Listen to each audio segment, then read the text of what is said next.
ঈদ মোবারক সবাইকে। আজকে ঈদের দিন যা কিছু করলাম সব কিছু নিয়েই থাকছে আজকের ব্লগ। হ্যালো এভরিওয়ান, আসসালামু আলাইকুম, welcome to my another blog video.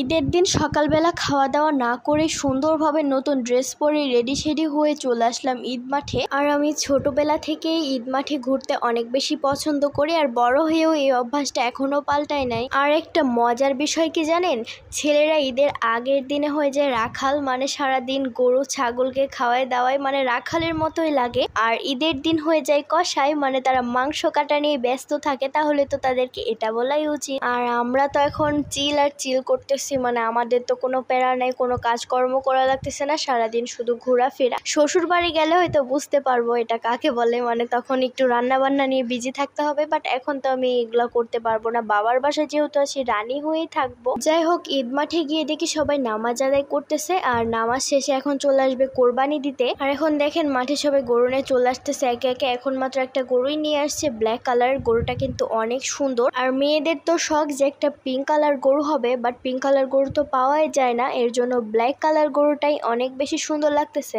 আর দেখেন আমি কিন্তু গরুর কাছে যাইতে অনেক বেশি ভয় পাচ্ছি, যদিও গরুটা কিছুই বলতেছে না, তারপরে অনেক ভয় লাগতেছে আমার। যদি লাথি মেরে দেয় তখন কি হবে আমার। আর আমার অনেক বেশি কষ্ট লাগতেছে যে আর একটু পরে কতগুলা পশু কুরবানি হয়ে যাবে। যত কষ্টই হোক না কেন, আল্লাহ তাআলা সন্তুষ্টির জন্য কুরবানি করা হয়। আর এখন বাসায় এসে দেখি আমার পছন্দের ছাগলটাকেও কুরবানি দেওয়ার জন্য রেডি করতেছে। এখন তো আমার আরো বেশি কষ্ট লাগতেছে, কি করব, কিছু করার নাই, কুরবানি তো দিতেই হবে। ওইদিকে মাঠে দেখে আসলাম গরু এখন কুরবানি দিবে, আর এদিকে বাসায় এসেও দেখি আমার পছন্দের ছাগলটাকেও কুরবানি দিয়ে দিবে। মাঠে এসে দেখলাম গরু কুরবানি দেওয়া হয়ে গেছে, আর অলরেডি মাংস কুটা বাছাও হয়ে গেছে। এত বড় একটা গরুর পা আমার আব্বু আর কাকু মিলে ধরে নিয়ে যাইতেই পারতেছে না, যে এত ভারী। যাই হোক, আল্লাহর কাছে দোয়া করি যাতে আমাদের দুইটা কোরবানি আল্লাহ কবুল করে। আর আমি সকাল থেকে কিচ্ছু খাই নাই, মানে সকালবেলা উঠে তো সবাই সেমাই রুটি খায়, আর আমি এতটুকুও খাই নাই। মানে আম্মু রান্না করে বসে আছে, বলতেছে একটু খেয়ে যাক, কে শুনে কার কথা।